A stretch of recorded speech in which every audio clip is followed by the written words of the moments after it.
Hello friends, मैं श्रीकांत पारा sir आप सभी का स्वागत करता हूं रोहित क्लासेस चैनल पर। पिछली क्लासेस में नॉन मेटल्स के बारे में बहुत कुछ अपन ने पढ़ लिया था और बहुत कुछ नॉन मेटल्स के या बहुत तरह के नॉन मेटल्स अपन डिस्क्राइब पूरा कर चुके थे। अब इसमें कुछ जो नॉन मेटल्स और बाकी रह गए वो अपन पूरे डिस्क्राइब करेंगे, इम्पोर्टेंट। ठीक है, बहुत जल्द से जल्द क्लासेस में पूरे नॉन मेटल्स कवर हो जाएंगे। आपके मेटल्स पूरे कवर हो चुके हैं, पीरियोडिक टेबल्स के बारे में कवर करवा दिया गया था। अब अपन को पीरियोडिक टेबल्स को किस तरह से कुछ याद करनी है उसकी अपन ट्रिक्स का एक पूरा वीडियो बनाएंगे, जिसमें आपको ज्यादा से ज्यादा मेटल्स है, नॉन मेटल्स है, पूरे एलिमेंट्स याद रखने में आपको मदद मिलेगी।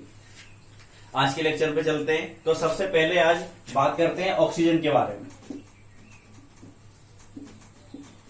किसके बारे में बात हो रही है? आज ऑक्सीजन के बारे में पढ़ेंगे अपन। अगर ऑक्सीजन के दो अणु मिल जाएंगे तब वो ऑक्सीजन गैस बनेगी। अगर नॉर्मली अपन बात करते हैं तो किसके बारे में बात हो रही है? ऑक्सीजन के बारे में बात हो रही है, जो कि क्या है, एक तरह का नॉन मेटल है। इतना क्लियर हुआ? लोग बहुत कंफ्यूज होते हैं, बोलेंगे कि अभी अपन ऑक्सीजन पढ़ रहे हैं, वो तो गैस होती है, नॉन मेटल्स में कैसे आ रही? इतना क्लियर हुआ? तो अगर सिर्फ एक मॉलिक्यूल की बात हो रही है जो कि क्या है, नॉन मेटल से, अगर अपन दो अणु मिला देंगे तो वो गैस बन जाएगी। क्लियर हुआ? अब सबसे पहले इसकी बात करते हैं इसकी खोज के बारे में। बहुत बार क्वेश्चन पूछा गया है रेलवे के, तो हर एग्जाम्स में जहां तक हुए हैं आप उसमें नोट्स उठा के देखना है। रेलवे के पेपर्स निकालोगे तो उसमें मिलेगा आपको कि ऑक्सीजन की खोज किसने की है। तो सबसे पहले इसके बारे में स्वीडन के एक वैज्ञानिक थे। कहां के वैज्ञानिक थे? स्वीडन के एक वैज्ञानिक थे जिनका नाम था सीले। स्वीडन के वैज्ञानिक थे जिनका नाम क्या था? सीले। जिनका नाम क्या था? सीले। और उन्होंने इसकी खोज कब की? 1772 में या 1772 में इसकी खोज की गई। किसकी? ऑक्सीजन की। ठीक है, किसने की? स्वीडन के एक वैज्ञानिक थे सीले ने। यहां तक क्लियर हुआ? अब बात करते हैं इसके नाम की। ठीक है, इसका नाम जो है वो किसी और वैज्ञानिक ने दिया। उनका नाम क्या था? A.L. लेवोसियर। A.L. लेवोसियर। या आप लिख सकते हो A.L. लेवोसियर। जो वैज्ञानिक थे उन्होंने इसका क्या दिया? नाम दिया। जबकि इसकी खोज किसने की है? एक वैज्ञानिक थे स्वीडन के सीले, उन्होंने इसकी खोज की है, लेकिन इसका नाम A.L. लेवोसियर ने दिया। और वो कब दिया है? 1977 में। 1977 में 1977 में इसका नाम दिया गया। और इसकी खोज कब हो गई थी? 1772 में इसकी खोज हो चुकी थी। यहां तक क्लियर हुआ सभी बच्चों को? अब इसके बारे में कुछ इंपॉर्टेंट पॉइंट्स, ठीक है, फैक्चुअल, जो ज्यादातर पेपर्स में पूछे जाते हैं, सभी बच्चे प्रॉपर नोट्स में उसे लिखते चलिए। अब ऑक्सीजन की बात करते हैं तो एक क्या है? एक तरह की रंगहीन, गंधहीन और वायु से कुछ भारी गैस है। इतना क्लियर हुआ? सबसे पहला यह रंगहीन। जब इसके दो अणु मिल गए तो क्या बन गई? एक गैस बन गई। और यह रंगहीन, गंधहीन और वायु से थोड़ी सी, वायु से क्या है? थोड़ी सी भारी गैस है। क्या है? वायु से थोड़ी भारी गैस है। यहां तक क्लियर हुआ? किसके बारे में बात हो रही है? अब ऑक्सीजन के बारे में बात हो रही है। इतना क्लियर होगा? अब इसके जो पॉइंट्स हैं वो बहुत ज्यादा इंपॉर्टेंट है और सारे पॉइंट्स याद रखना है ये। अब अपन ने देखा होगा कि जो हॉस्पिटल्स हैं वहां पे कृत्रिम वायु दी जाती है। ठीक है, ऑक्सीजन की जरूरत पड़ती है तो उसमें क्या क्या मिक्स रहता है? उसमें क्या मिक्स रहता है? हीलियम भी मिक्स रहता है। उसमें क्या मिक्स रहती है? हीलियम भी मिक्स रहती है, जो बहुत ज्यादा इंपॉर्टेंट है। ठीक है, वहां पे अपन को ऑक्सीजन अकेला नहीं लगाना है। इतना क्लियर होगा? अब बात करते हैं ऑक्सीजन की। इसकी प्रकृति कैसी होती है? अनुचुंबकीय। ये बहुत बार क्वेश्चन पूछा गया है कि ऑक्सीजन की प्रकृति कैसी होती है? अनुचुंबकीय होती है। प्रकृति कैसी होती है? अनुचुंबकीय होती है। इतना क्लियर हुआ? इसका एक और पॉइंट, उसमें क्या है कि जो ऑक्सीजन है वो स्वयं कभी नहीं जलती, लेकिन जलाने में सहायक होती है। अगर कोई वस्तु जल रही है इसका मतलब साफ है कि वहां पे ऑक्सीजन उपस्थित है। बिना ऑक्सीजन के उपस्थिति के कहीं पे भी आग नहीं लग सकती। इतना क्लियर हुआ? तो इसका पॉइंट क्या है कि ऑक्सीजन खुद कभी नहीं जलती लेकिन जलाने में सहायक होती है। इतना क्लियर होगा? और ऑक्सीजन को और क्या बोला जाता है? प्राण वायु कहा जाता है। अपन ऑक्सीजन ग्रहण करते हैं, कार्बन डाइऑक्साइड छोड़ते हैं। क्लियर हुआ? तो ऑक्सीजन को क्या बोला जाता है? प्राण वायु कहा जाता है। इतना क्लियर हुआ। और अगर अपन वायु में, ठीक है, वायु में अगर ऑक्सीजन की मात्रा देखें तो कितने परसेंट पाई जाती है? वायु में ऑक्सीजन कितने परसेंट पाई जाती है? 21%। वायु में ऑक्सीजन कितनी रहती है? 21% पाई जाती है और इसको प्राणवायु कहा जाता है। यहां तक क्लियर हो चुका है। अब कुछ और पॉइंट्स देखते हैं ऑक्सीजन के बारे में। ऑक्सीजन के आइसोटोप्स, ऑक्सीजन के भी कितने आइसोटोप्स रहते हैं? ऑक्सीजन के भी कितने आइसोटोप्स रहते हैं? 3 आइसोटोप रहते हैं। अगर बात करें ऑक्सीजन के कितने आइसोटोप हैं? 3 है, 16, 17, 18। ठीक है। आइसोटोप्स जनरली क्या है? अलग अलग तरह, ठीक है, जो अपन अभी पढ़ने वाले हैं आइसोटोप्स, सारे आइसो इलेक्ट्रॉनिक, सारी चीजें नेक्स्ट जो टॉपिक्स आने वाले हैं उसमें सारी चीजें कवर करेंगे। अभी फिलहाल इतना समझो कि ऑक्सीजन के 3 आइसोटोप्स रहते हैं। ठीक है, 16, 17, 18, जिस तरह से अपने कार्बन में पढ़े थे। इतना क्लियर होगा। तो इसके समस्थानिक कितने हैं? 3 है। ठीक है, समस्थानिक को इंग्लिश में क्या बोला जाता है? आइसोटोप्स बोला जाता है। इतना क्लियर हुआ। अब बात करते हैं मानव शरीर की। मानव शरीर में सर्वाधिक मात्रा में पाया जाने वाला तत्व कौन सा है? ऑक्सीजन। पॉइंट्स बना के लिखते चलिए। मानव शरीर में सबसे अधिक मात्रा में पाया जाने वाला तत्व कौन सा है? ऑक्सीजन है। इतना क्लियर हुआ। अब इसके अलावा बात करते हैं वायुमंडल में।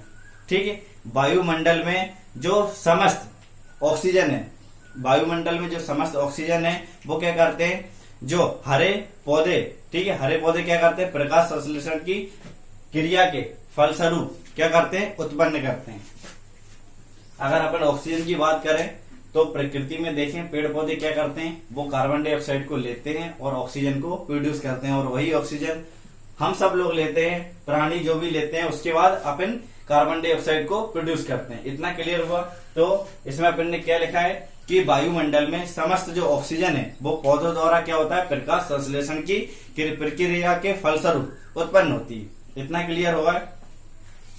अभी अपन ने इसकी प्रॉपर्टीज में कुछ देख लिया था कि रंगीन है, गंधहीन गैस है। इतना क्लियर हुआ। वायु से थोड़ी सी हल्की सी भारी है और यह स्वयं नहीं जलती लेकिन जलाने में आवश्यक होती है। इतनी चीजें अपन ने देख ली थी। अब इसके उपयोग देखते हैं। ऑक्सीजन के उपयोग बहुत ज्यादा इंपॉर्टेंट है। ऑक्सीजन के क्या है? उपयोग बहुत ज्यादा इंपॉर्टेंट है। पेपर्स में यह नॉर्मली सभी को पता रहते हैं। सबसे पहले श्वसन, सांस लेने में किसकी जरूरत पड़ती है? ऑक्सीजन की। आप पॉइंट्स बना के लिखते चलिए। क्लियर हुआ। ऑक्सीजन की जरूरत कहां पे पड़ती है? श्वसन में। क्लियर हुआ। ईंधन को बनाने में या जलाने में भी। अगर आप कुछ रसोई वाला काम कर रहे हो, वहां पे अगर आपको आग लगानी है तो ऑक्सीजन की उपस्थिति होनी चाहिए। इतना क्लियर हुआ। ईंधन को जलाने में भी किसका प्रयोग होता है? ऑक्सीजन का। श्वसन में होता है और ईंधन को जलाने में होता है। इसके बाद अपन बात करें इसकी तो अस्पतालों में ऑक्सीजन का प्रयोग कहां पे किया जाता है? अस्पतालों में भी किसका प्रयोग किया जाता है? ऑक्सीजन का। इतना क्लियर होगा। और अगर कृत्रिम श्वसन की अभी अपन ने बात की थी, आर्टिफिशियल जो हॉस्पिटल्स में यूज होती है, उसमें क्या क्या मिक्स रहता है? हीलियम और ऑक्सीजन। पॉइंट बना के लिख लेना। कृत्रिम श्वसन की अगर बात होगी तो वहां पे ऑक्सीजन के साथ आपको क्या मिलेगा? हीलियम मिलेगा। ठीक है, जो अपन को हॉस्पिटल्स में मिलता है उसमें ऑक्सीजन और हीलियम दोनों मिक्स रहती है, लेकिन अपन नॉर्मली जो लेते हैं उसमें ऑक्सीजन रहती है। इतना क्लियर हुआ। ये पॉइंट्स इंपॉर्टेंट है। कृत्रिम श्वसन या आर्टिफिशियल रेस्पिरेटरी जो रहती है। इतना क्लियर होगा। अब इसके अलावा इसका और कहां पे यूज करेंगे? रॉकेट ईंधन। रॉकेट ईंधन में भी किसका प्रयोग किया जाता है? ऑक्सीजन का प्रयोग किया जाता है। इतना समझ में आया। अपन ने सारा देखा ऑक्सीजन के बारे में। ऑक्सीजन की खोज किसने की, उसका नाम किसने दिया, उसका उपयोग कहां पे किया जाता है और क्या क्या उसकी विशेषताएं, इतना सारा क्लियर होगा। सभी चीजें अपन ने किसके बारे में पढ़ी है? ऑक्सीजन के बारे में पढ़ी। क्लियर हुआ। अब देखते हैं नेक्स्ट नॉन मेटल। तो नेक्स्ट नॉन मेटल लेते हैं सल्फर। सल्फर भी बहुत ज्यादा इंपॉर्टेंट है।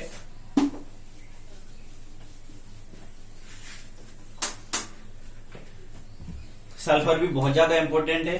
ठीक है, तो सबसे पहले सल्फर, और सल्फर को किससे रिप्रेजेंट करा जाता है? एस से रिप्रेजेंट करते हैं। इतना क्लियर हुआ सल्फर का। अब बात करते हैं सल्फर के बारे में। तो ये क्या होता है? एक तरह से सल्फर को क्या बोला जाता है? गंधक। सल्फर को क्या बोला जाता है, गंधक। बहुत ज्यादा ये पॉइंट्स जो है, गंधक, सल्फर को गंधक बोला जाता है। इतना क्लियर हुआ। अब इसके बारे में बात करते हैं। तो संस्कृत के सुलवारी शब्द से सल्फर शब्द की उत्पत्ति हुई है। संस्कृत का एक वर्ड है सुलवारी, संस्कृत का एक वर्ड है सुलवारी। इसी से क्या हुआ है, सल्फर जो तत्व है उसके नाम इसी से आया। इतना क्लियर हुआ। और सल्फर को क्या बोला जाता है, तांबे का शत्रु। ये वाला क्वेश्चन बहुत बार पेपर्स में पूछा गया है कि सल्फर को तांबे का शत्रु बोला जाता है। तांबे को इंग्लिश में क्या बोलते हैं, कॉपर। इतना क्लियर हुआ। तांबे का शत्रु किसको बोला जाता है, सल्फर को बोला जाता है। क्लियर। और ये कहां कहां पे पाया जाता है, जैसे अंडा, प्रोटीन, लहसुन, प्याज, सरसों, बाल, इन सभी में आपको क्या देखने को मिलेगा, सल्फर। इन सभी में सल्फर एलिमेंट उपस्थित रहेगा। इतना क्लियर हुआ। अब अगर बात करते हैं सल्फर के बारे में आगे, तो जो सल्फर तत्व है, ठीक है, वो क्या है, जो गर्म झरने रहते हैं, जो गर्म झरने के ज्वालामुखी हैं, ठीक है, या ज्वालामुखी के पास में जो भी गर्म पानी के झरने रहेंगे, लाइक अगर अपन बात करते हैं इटली का सिसिली द्वीप, ठीक है, ठीक है, वहां पे ज्वालामुखी भी है, गर्म पानी के झरने भी है, इटली का सिसिली द्वीप, इसकी बात हुई। और अगर बात करें जापान में भी कुछ है, ऐसे बहुत जगह पाई जाती है, वहां पे अपन को क्या देखने को मिलेगा, इस जो तत्व है सल्फर, वहां पे बहुत ज्यादा देखने को मिलता है। जहां पे ज्वालामुखी होंगे या फिर गर्म पानी के झरने होंगे, वहां पे आपको क्या मिलेगा, सल्फर तत्व मिलेगा। इतना क्लियर हुआ। और ये कहां कहां पे पाया जाता है, अपन ने देखा कि जो अपना अंडा है, प्रोटीन से लहसुन है, प्याज है, सरसों है, इन सभी में आपको भरपूर मात्रा में क्या देखने को मिलेगा, सल्फर मिलेगा। और इसको क्या बोला जाता है, तांबे का शत्रु बोला जाता है। इतना क्लियर हुआ। इसके अलावा अभी अपन ने क्या देखा था, यहां तक अपन ने देख लिया, ठीक है, इटली का सिसिली द्वीप हो या जापान में जहां पे भी ज्वालामुखी पाए जाते हैं, या फिर बगल में आसपास गर्म पानी के जो भी झरने पाए जाएंगे, वहां पे अपन को भरपूर मात्रा में सल्फर देखने को मिलेगा। इतना क्लियर होगा। अब बात करते हैं कि सल्फर के उपयोग या सल्फर के कहां कहां पे अपन उपयोग कर सकते हैं। बहुत ज्यादा इंपॉर्टेंट है इसके उपयोग, ठीक है। सबसे ज्यादा इंपॉर्टेंट क्या था, तांबे का शत्रु किसको कहा जाता है, सल्फर को। और संस्कृत के सुलवारी, ठीक है, शब्द से ही उत्पत्ति हुई है सल्फर की। इतना क्लियर हुआ। अब इसके उपयोग बहुत ज्यादा इंपॉर्टेंट है, ठीक है, वो सारे के सारे अपन को याद होने चाहिए। जैसे कि अगर बात करें तो इसका उपयोग कहां पे करते हैं, औषधि बनाने में। सल्फर का उपयोग औषधि बनाने में करते हैं, मलहम बनाने में करते हैं। किसका उपयोग, औषधि बनाने में करते हैं, मलहम बनाने में करते हैं, और व्यंजक बनाने में करते हैं। सल्फर का उपयोग कहां कहां पे हो रहा है, देखो, औषधि बनाने में, मलहम बनाने में और व्यंजक बनाने में किसका उपयोग हो रहा है, सल्फर का। यहां तक क्लियर हुआ। अब अगर बात करते हैं आगे, तो जीवाणु नाशी कुछ दवाइयां बनाई, जो औषधि बनाई जा रही हैं दवाइयां, तो वो कैसी होनी चाहिए, जीवाणु नाशी। जो दवाइयां बनाई जा रही हैं उसमें भी सल्फर का उपयोग हो रहा है। जीवाणु नाशी, कीटाणु नाशी और कवकनाशी। समझ में आया, जीवाणुनाशी, कीटाणुनाशी और कवकनाशी, सभी प्रकार की जो औषधियां बनाई जा रही हैं उसमें सल्फर का प्रयोग किया जाता है। इतना क्लियर हुआ। अब बात करते हैं कुछ विटामिन्स। कुछ विटामिन्स के निर्माण में भी सल्फर का उपयोग किया जाता है। जैसे कि अगर एग्जांपल की बात करें, बायोटीन, बायोटीन क्लियर हुआ, बायोटीन जैसी विटामिन्स। और अगर थोड़ी सी और बात करते हैं तो थायमीन, बायोटीन और थायमीन, ये विटामिन हैं कुछ, उनके निर्माण में भी सल्फर का उपयोग किया जाता है। क्लियर हुआ। आप सभी के लिए क्वेश्चन है कि आप बायोटीन और थायमीन, जो ये जो नाम दे रखे हैं, इनके आपको बताना है कि कौन कौन से विटामिन के नाम ए हैं, ठीक है। जैसे कि आपको एग्जांपल में बताया जाए कि vitamin A, B, C, D, like E और के, तो उनमें से किसका नाम बायोटीन या किसका नाम थायमीन है, ठीक है। तो इसमें विटामिन बी के सारे कॉम्प्लेक्स भी आपको याद रखने पड़ेंगे, ठीक है, तभी आप इसका जवाब दे सकते हो। बायो के लेक्चर्स में आपको सारी क्लासेस मिलेगी, उसमें आपको विटामिन भी पढ़ाया जाएगा। लेकिन जो लोग पहले से पढ़ चुके हैं या उन लोगों को याद है तो वो लोग कमेंट करके जरूर बताएं कि किस विटामिन का नाम बायोटीन और किस विटामिन का नाम थायमीन है। इतना क्लियर हुआ। और इन दोनों के निर्माण में किसका प्रयोग कर रहे हैं, सल्फर का यूज हो रहा है, बहुत ज्यादा इंपॉर्टेंट है। इतना क्लियर हुआ। अब बात करते हैं दूध या सल्फर। क्लियर, जो दूधिया सल्फर औषधियों में भी युक्त होता है। एक कलर का, एक तो सल्फर है लेकिन एक दूधिया कलर का सल्फर होता है, दूधिया सल्फर। बहुत तरह से क्वेश्चंस बनते हैं, इसका प्रयोग भी किसमें करते हैं, औषधि में किया जाता है। अगर इसके अलावा बात करें तो charcoal, gunpowder, potassium nitrate, इन सभी के मिश्रण बनाने में भी सल्फर का प्रयोग किया जाता है। आगे चलते हैं, इसके इंपोर्टेंट क्या है, ऑक्साइड। सल्फर के ऑक्साइड बहुत ज्यादा इंपोर्टेंट है।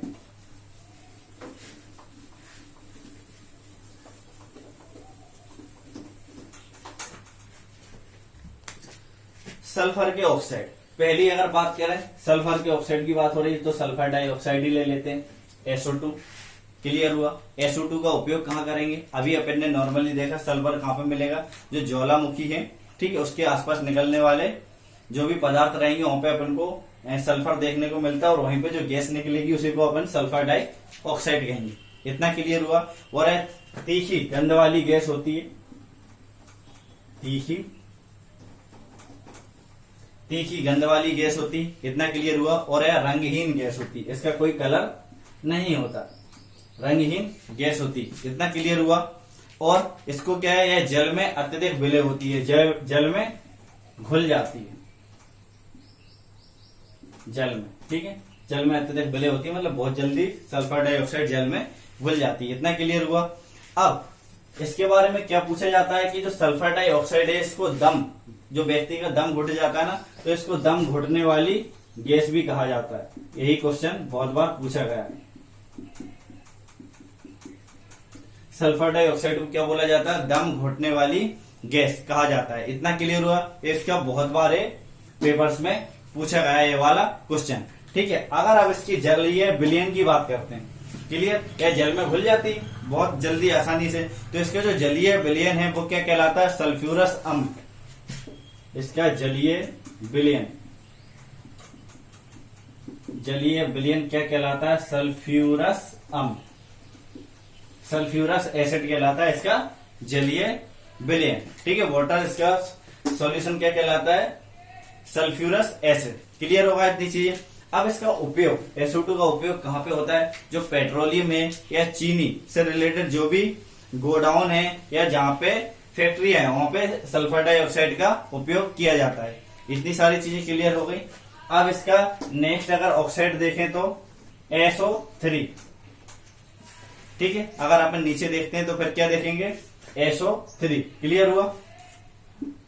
SO2 के बारे में डिस्कस कर लिया। अब SO3 ये क्या है, ये भी एक तरह का अम्लीय ऑक्साइड है, क्योंकि सल्फर के साथ जो बनता है वो क्या बनता है, अम्लीय ऑक्साइड बनता है। ये चीजें सारी पहले बता चुका हूं मैं, ठीक है। अम्लीय ऑक्साइड है और यह क्या करेगा, जो भी अपने अम्ल बनने वाले, ठीक है, अम्ल के निर्माण में इसका प्रयोग किया जाता है SO3 का, जिसमें आप लिख लेना। यह क्या करेगा, वाटर के साथ ऐड होके बहुत सारे अम्ल बनाएगा और इसमें इंपोर्टेंट क्या है, सल्फ्यूरिक अम्ल, सल्फ्यूरिक अम्ल। क्लियर हुआ। देखो SO2 अगर इसको अपन जल में घुल रहा है तो एक अम्ल बन के आ रहा है सल्फ्यूरस अम्ल, और अगर SO3 को अपन जल में घुल रहा है तो एक जो बन के आएगा अम्ल उसे क्या बोलेंगे, सल्फ्यूरिक अम्ल। यहां तक क्लियर हुआ। 2 पॉइंट।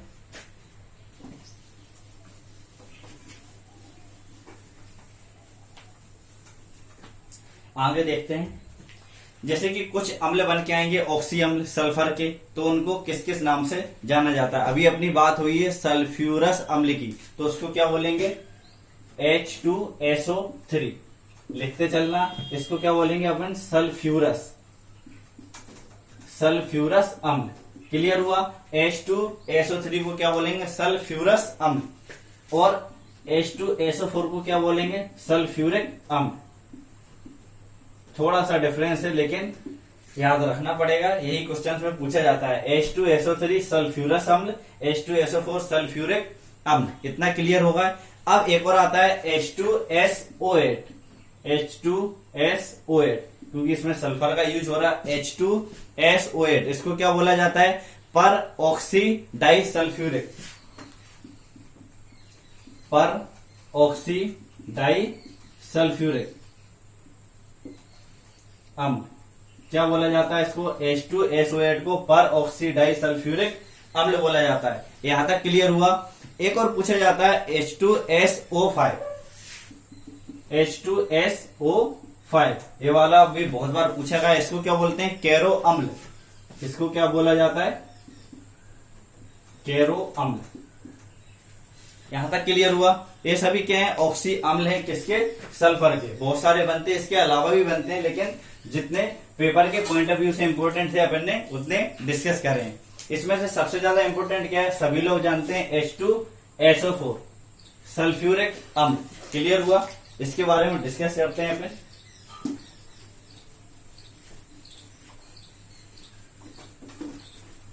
इंपोर्टेंट क्या था? H2SO4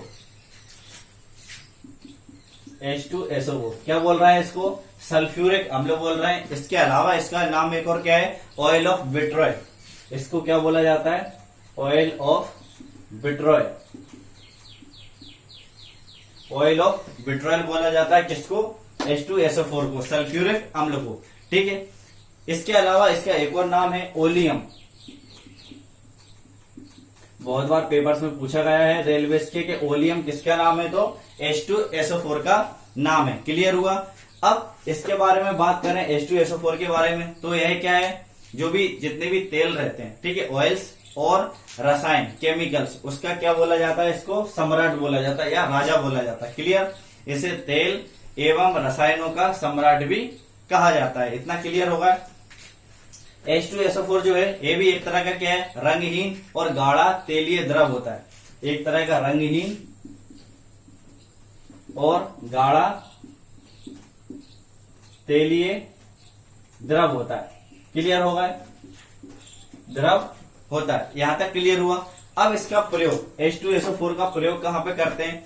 तो जो पेट्रोलियम का शोधन किया जाता है, मतलब अपन को पेट्रोलियम कैसे प्राप्त होता है उसकी प्रोसेस में H2SO4 का भी भाग रहता है या इसका भी पार्ट रहता है उसमें। ठीक है। इसकी भी मदद ली जाती है पेट्रोलियम के शोधन में। अवशिष्ट जल, मतलब कि जो आपका खराब वेस्ट जो जल रहता है उसके उपचार में, उसको सही करने में या वो उपयोगी बन जाए वो जल, उसमें भी किसका प्रयोग होता है? H2SO4 का प्रयोग किया जाता है। यहां तक सारी चीजें क्लियर हुई। कुछ कार्बनिक पदार्थ रहते हैं, ठीक है, कुछ कार्बनिक पदार्थ रहते हैं, उनके निष्कर्षण में भी H2SO4 का प्रयोग किया जाता है। क्लियर हुआ। अब बात करते हैं कुछ विस्फोटक पदार्थों की। विस्फोटक पदार्थों में भी बनाने में H2SO4 का प्रयोग होता है। जैसे कि अगर एग्जाम्पल में लिखते हैं पिक्रिक अम्ल,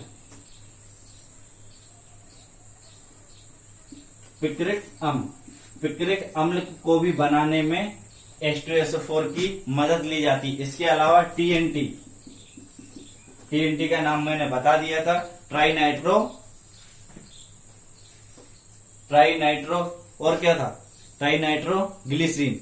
ठीक है। इसके निर्माण में भी किसका प्रयोग होता है? H2SO4 का उपयोग किया जाता है। इसके बाद और भी जो बारूद से रिलेटेड या औषधियां कुछ रहती हैं, ठीक है, उसके निर्माण में भी, जैसे औषधि के निर्माण में भी H2SO4 का उपयोग किया जाता है। यहां तक ये सब कहते हैं इसके यूजेस थे। अब बात करते हैं कुछ महत्वपूर्ण रसायन, कुछ और महत्वपूर्ण इंपोर्टेंट केमिकल्स के बारे में। उसमें भी किसका? H2SO4 का निर्माण का मतलब उपयोग किया जाता है। जैसे कि फिटकरी। क्लियर। आप पॉइंट्स में लिखते चलना। फिटकरी हुआ, ईथर, कुछ मेटल्स हुए, धातु, उनके सल्फेट्स, उनके निष्कर्षण में भी H2SO4 का प्रयोग किया जाता है। जैसे ईथर हुआ, क्लियर, फिटकरी हुआ, इनके निष्कर्षण में भी किसका प्रयोग करते हैं? H2SO4 का उपयोग किया जाता है। इतना क्लियर होगा। तो अभी तक अपन ने क्या देखा? आज ऑक्सीजन के बारे में देखा और सल्फर के बारे में देखा। इसके कंपाउंड्स देख लिया अपन ने और उसके ऑक्सी अम्ल भी देखे और उनकी खोज के बारे में पढ़ा। ठीक है। ये सभी प्रॉपर्टीज अपन ने आज किसके बारे में डिस्कस करी? ऑक्सीजन और सल्फर के बारे में। यहां तक क्लियर हुआ। अब आज का क्वेश्चन क्या था? आज का क्वेश्चन है आप सभी लोगों के लिए कि सबसे पहले वो बायोटीन और थायमिन दोनों का आपको विटामिन के नाम बताने हैं। यहाँ तक क्लियर हुआ। और आपको बताना है कि ऑक्सीजन का नामकरण किसने किया और ऑक्सीजन की खोज किसने की। इतना क्लियर हुआ। आपको उनके ईयर और उनके वैज्ञानिक के नाम सभी कमेंट बॉक्स में करके बताना है। और आप सभी को वीडियो अच्छा लग रहा हो तो इसे लाइक करें, शेयर करें और सब्सक्राइब करें और कमेंट्स जरूर करें। थैंक्स।